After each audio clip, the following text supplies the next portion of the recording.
Meilleurs vœux et heureuse année 2018 à vous tous qui nous suivez de partout à travers le monde. Mesdames et messieurs, bienvenue à cette nouvelle édition du journal Le Vrai sur votre chaîne. Le Vatican reconnaît désormais le comité de coordination des laïcs catholiques. Après la répression musclée de la marche du 31 décembre 2017, Monseigneur Luis Moriano Montemayor sort de sa réserve.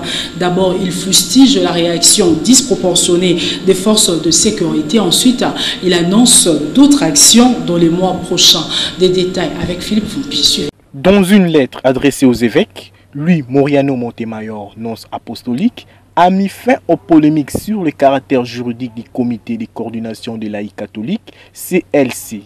Par ses écrits, ce représentant du pape en RDC informe aux Congolais que cette structure des laïcs catholiques a organisé la marche du 31 décembre 2017 grâce à la bénédiction du cardinal archevêque de Kinshasa en réponse à sa demande en reconnaissance de ses statuts pour être constitué canoniquement comme association privée. Cette reconnaissance lui a été donnée en manière provisoire et par conséquent, le CLC a la personnalité juridique et peut organiser des initiatives dans tous les territoires de l'archidiocèse. Montemayor a profité de cette occasion pour dénoncer la réaction disproportionnée des forces de sécurité congolaises qui, selon lui, n'a pas respecté les caractères pacifiques des 10 marches. Tenant compte de la popularité de cette marche, le représentant du pape François pense qu'il est fort probable que d'autres initiatives seront organisées dans le prochain mois et invite les évêques à se préparer à répondre à cet appel du CLC. Moïse Monidé, la présidente nationale de CONAD, dresse un bilan largement positif en rapport avec la marche du 31 décembre 2017. Il est au micro de Paulin Kamaïndo et Luzon Kiassi. Suivez.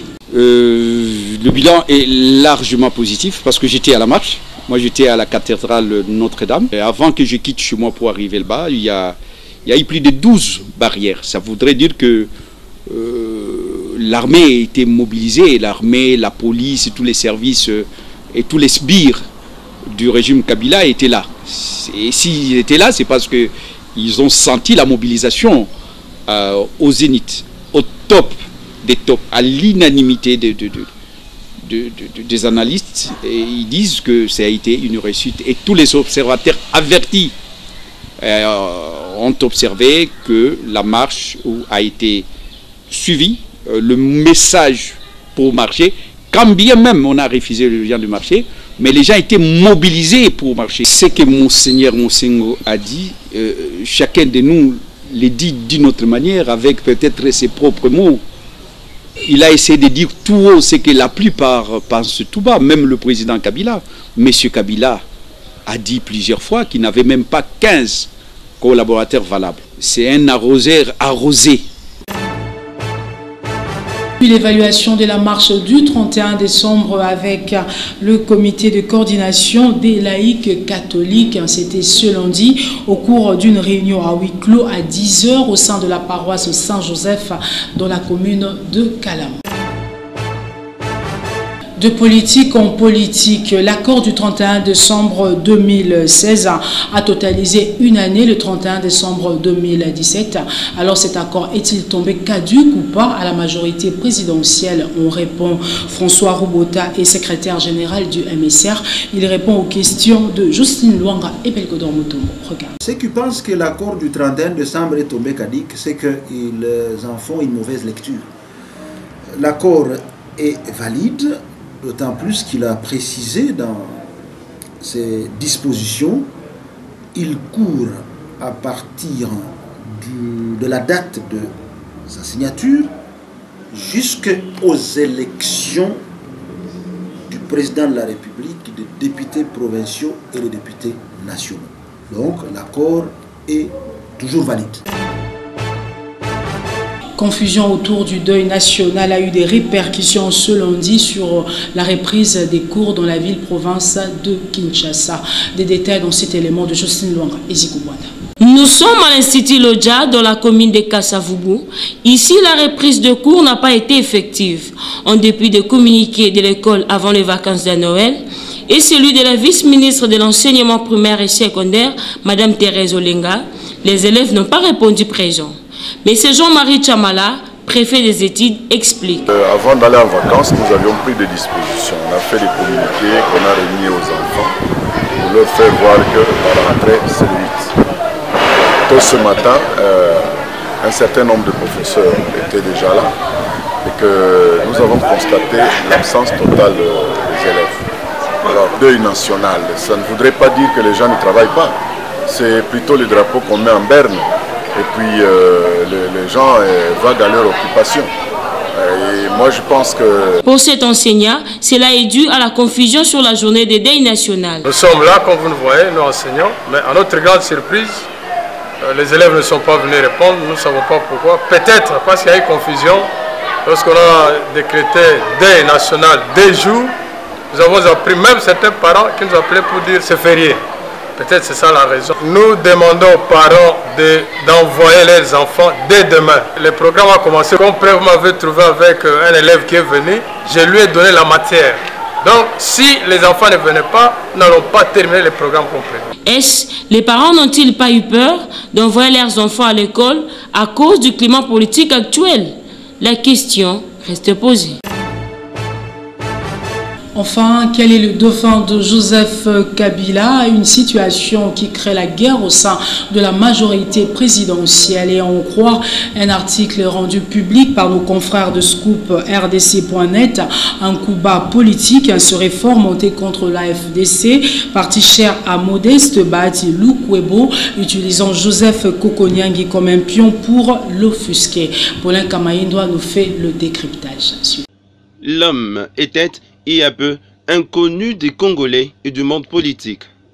Il a fallu la fronde en septembre 2015 de cette partie politique de la majorité présidentielle qui ont formé le G7 pour voir l'AFDC et Joseph Kokoniangi succéder au MCR Didier Molicho au poste de secrétaire général adjoint de cette plateforme alignée derrière Joseph Kabila.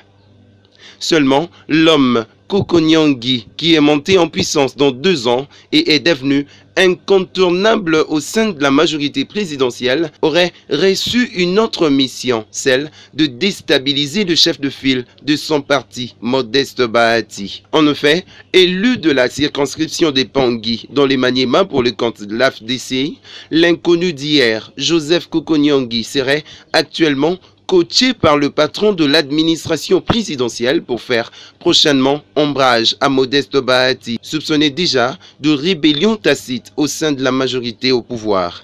On se rappelle qu'il s'en était fallu de très peu pour que le G7 soit plutôt le G8. Le natif du Sud Kivu s'était ravisé à la dernière minute. Selon nos sources, le patron de l'administration présidentielle, aussi nouveau venu dans le monde politique et qui, dans son imaginaire, pense s'est disputé le leadership du Sud Kivu avec Modeste Bahati Lukwebo, rapprocherait Joseph Kokoniangi du président Joseph Kabila. Ce dernier aurait pris l'habitude de l'appeler fréquemment au téléphone sans passer ni par le président de son parti, moins encore par son titulaire de la majorité présidentielle. Ce qui ragaillardit ces géologues natifs des Pangui qui, quelquefois, commencent à se comporter comme dans la légende d'Icare, en prenant certaines hautes décisions sans se référer à sa hiérarchie. Le cas du remplacement de Mathias Bouaboua Kayembe par Denis Kambayi comme candidat gouverneur du Kasaï central en est un exemple éloquent. La démarche du patron de l'administration présidentielle viserait de voir Joseph Kokoniangi s'opposer à toute démarche jugée indépendantiste de Modeste Bahati vis-à-vis de ses pairs de la majorité présidentielle, surtout que l'on accuse de lorgner le fauteuil présidentiel aux élections prochaines. Et ça sera le dédoublement de l'AFDC. Nouvelle plateforme en gestation de Moïse Katumbi, polémique sur le départ de Kungu, rapprochement du RASAP UNC-MLC, un tas d'éléments traités au cours de l'émission Questions publiques. Et Jean-Bertrand Ewanga répondait aux questions de Peter Tiani. Voici un extrait. Parler de médiocre. Comme Moïse Katumbi, aujourd'hui dont vous parlez, on parle qu'on regarde l'échec du RASOP. Il est en train de vouloir créer une autre structure.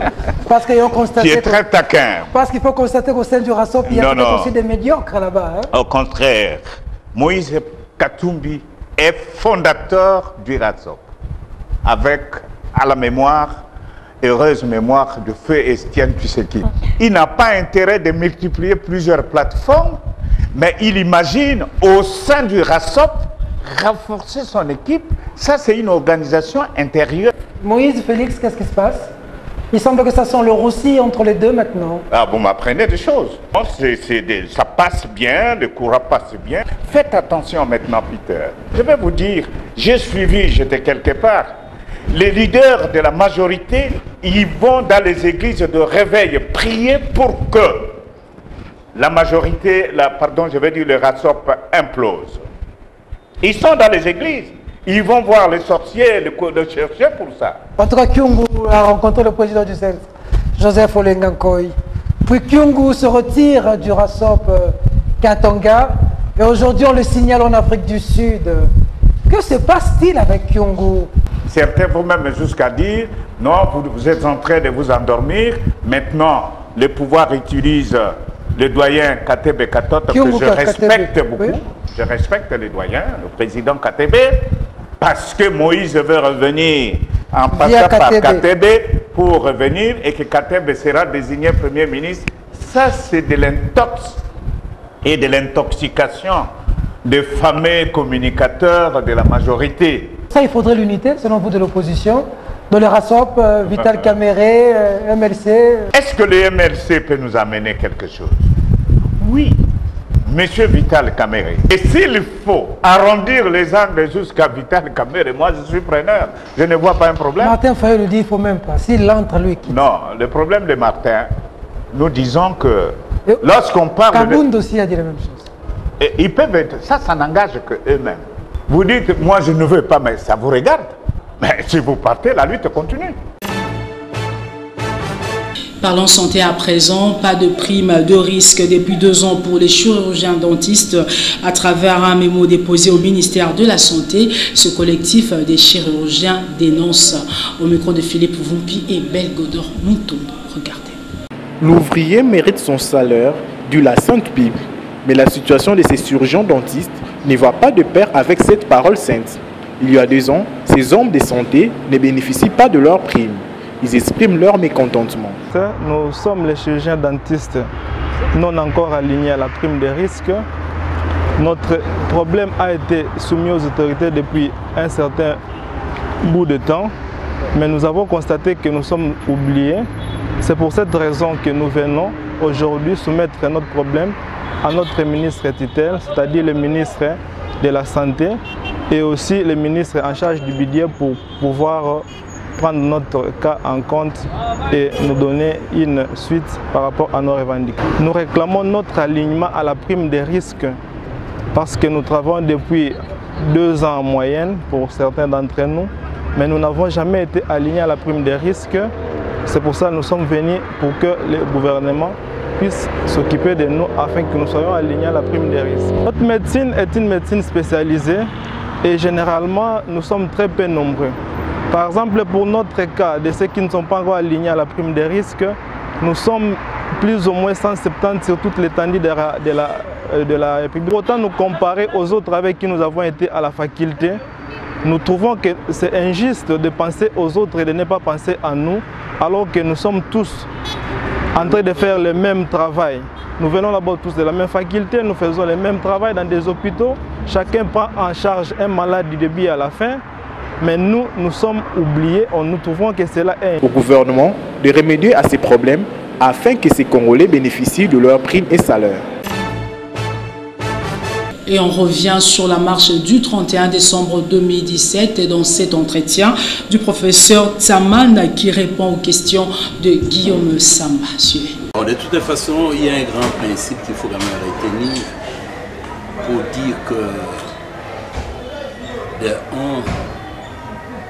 les intellectuels parlent des principes, les hommes moyens parlent du matériel et les hommes médiocres parlent des autres. Et qui est médiocre? Et je dirais, laissez-moi continuer. Oui, allons-y. Le principe est annoncé. Quand tu me demandes qui, déjà vous m'amenez vers la médiocrité. Parce que je vous ai dit, les hommes médiocres parlent des autres. Alors quand tu me demandes qui est médiocre, tu veux m'amener vers la médiocrité. Parce qu'on connaît alors, très bien. restons au principe. Oui. Vous avez parlé des intellectuels. Oui. Je respecte tous les intellectuels, surtout les collègues que vous citez. Ce sont des brillants professeurs d'université, des savants de ces pays. Je les respecte, je continuerai à respecter. Comme tous les autres d'ailleurs. Mais maintenant, vous me demandez ce que je pense de quoi, pourquoi ils ont organisé. Parce que du point de vue scientifique et du point de vue de ne faites passer en quoi vous ne croyez pas. Alors si eux ont organisé, c'est qu'ils croient en ce qu'ils font.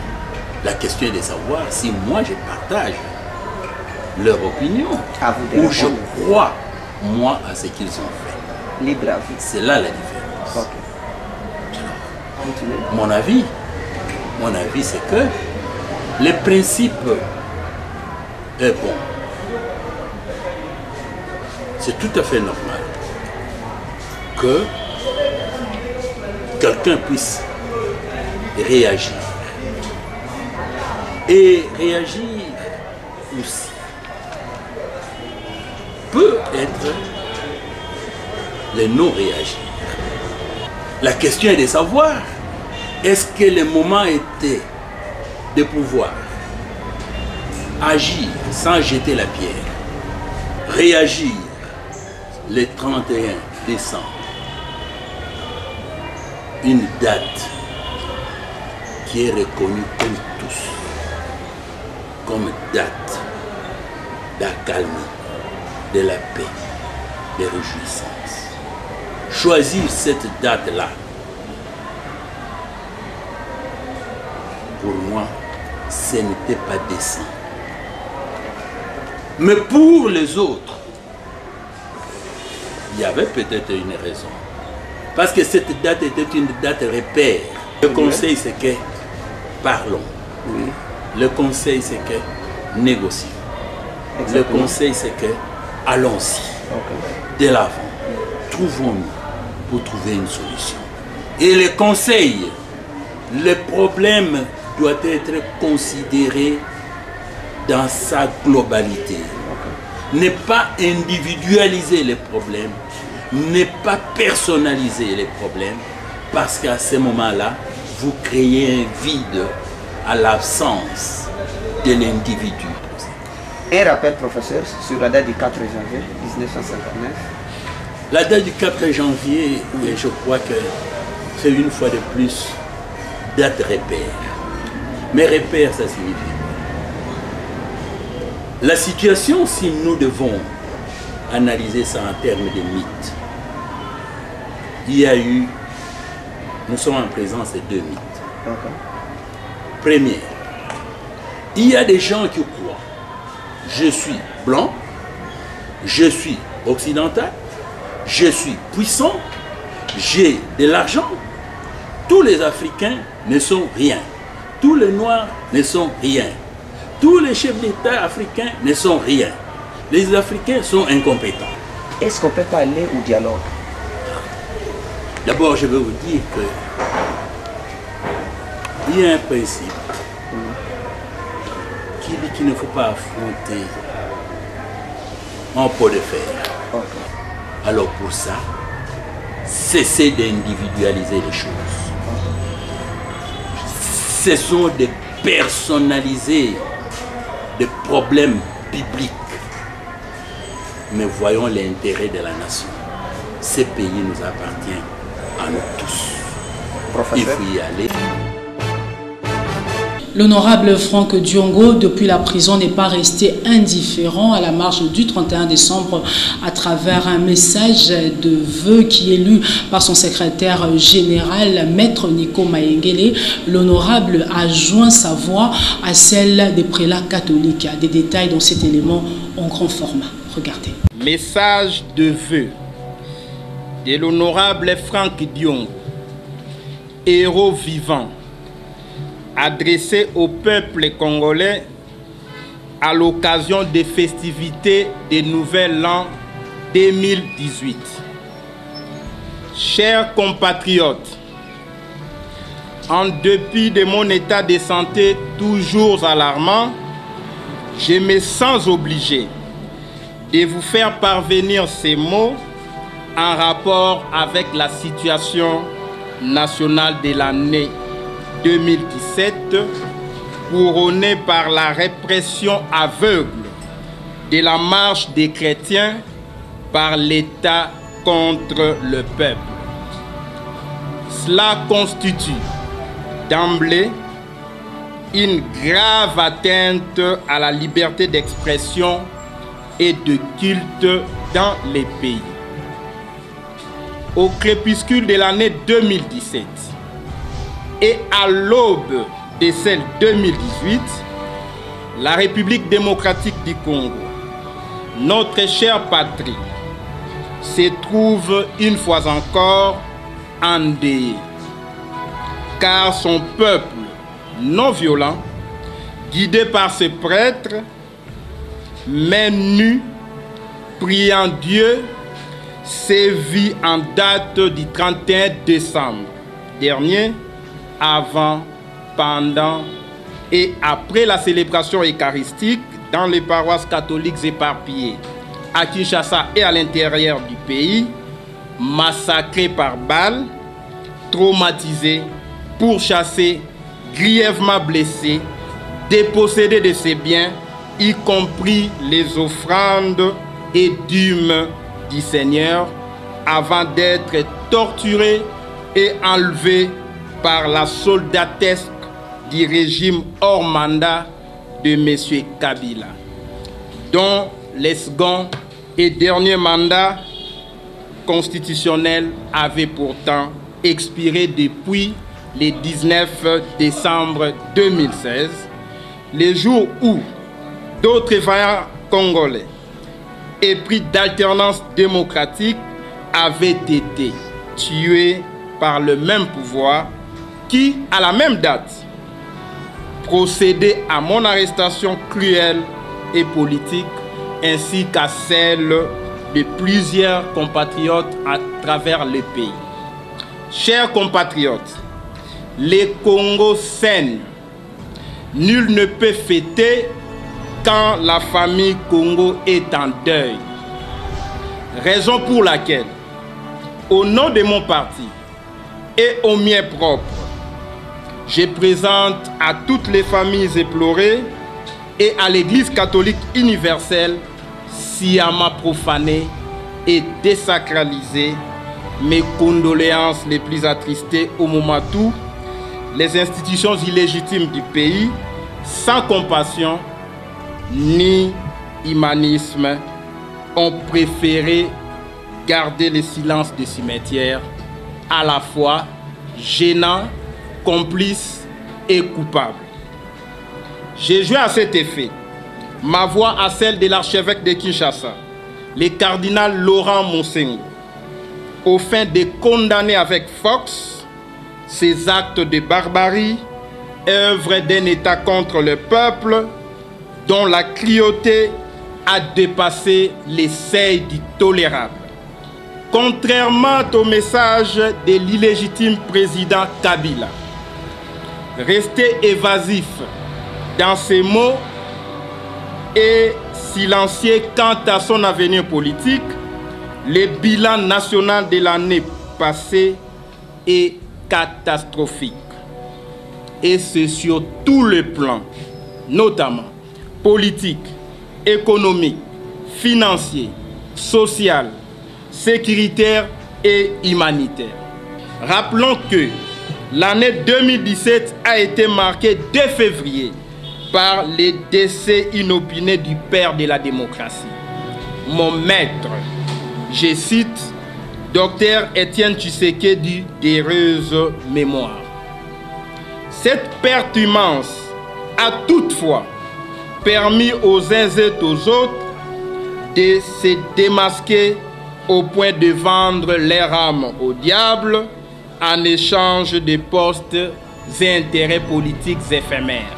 Il y a lieu également de rappeler par ailleurs une série d'actes de persécution et d'acharnement politique à mon endroit et à celui des cadres et combattants, entre parenthèses, membres de mon parti.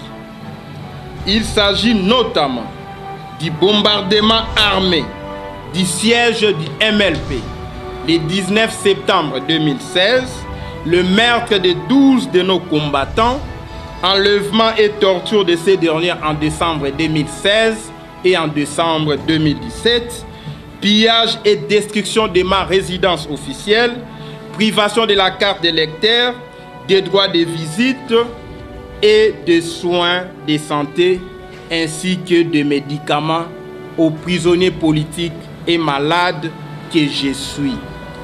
Voilà pourquoi je m'étais farouchement et en temps utile opposé au schéma inconséquent et suicidaire du dialogue glissement.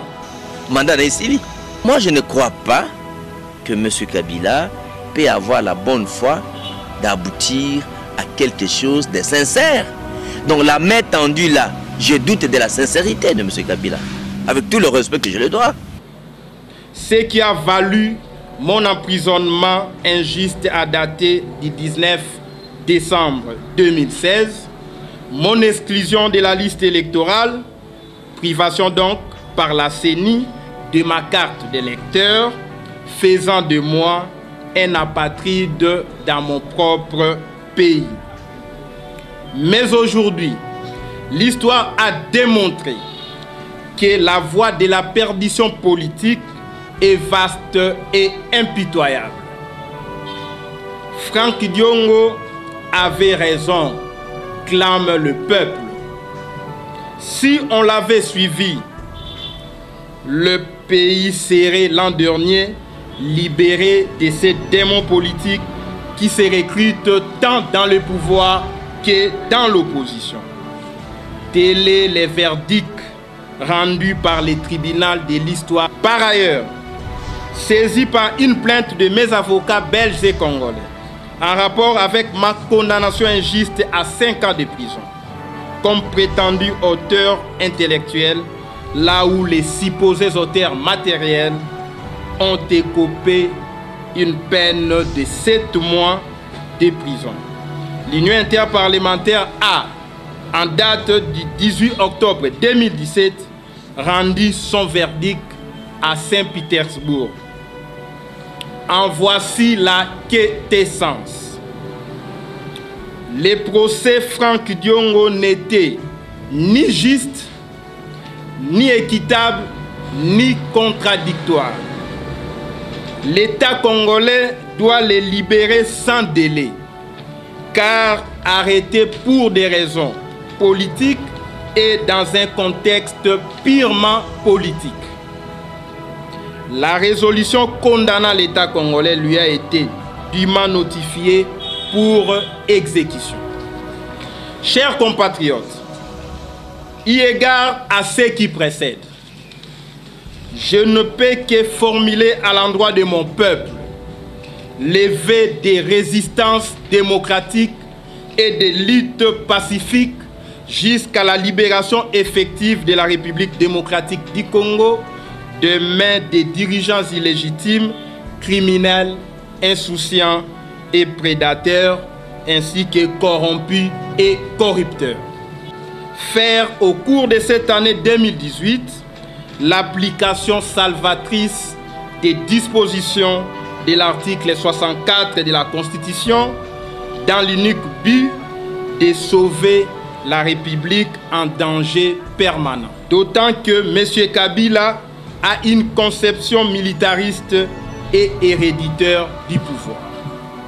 Aucune élection présidentielle ne sera organisée en RDC tant qu'il ne sera pas candidat à sa propre succession.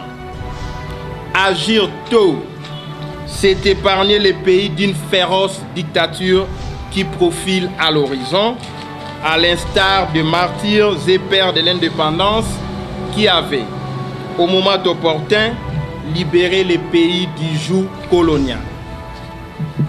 Vive les vaillants peuples congolais. Seule la lutte libère. Fête à Kinshasa le 4 janvier 2018, honorable Franck Diongo, héros vivant, message lu par son secrétaire général, Nico Maengene. Je vous remercie. Merci de la sympathique attention que vous nous avez accordée à Kinshasa ainsi que partout dans le monde. Vous pouvez continuer à nous suivre également sur YouTube, Peter Tiani RDC. Mesdames et messieurs, ce journal est terminé. Au revoir.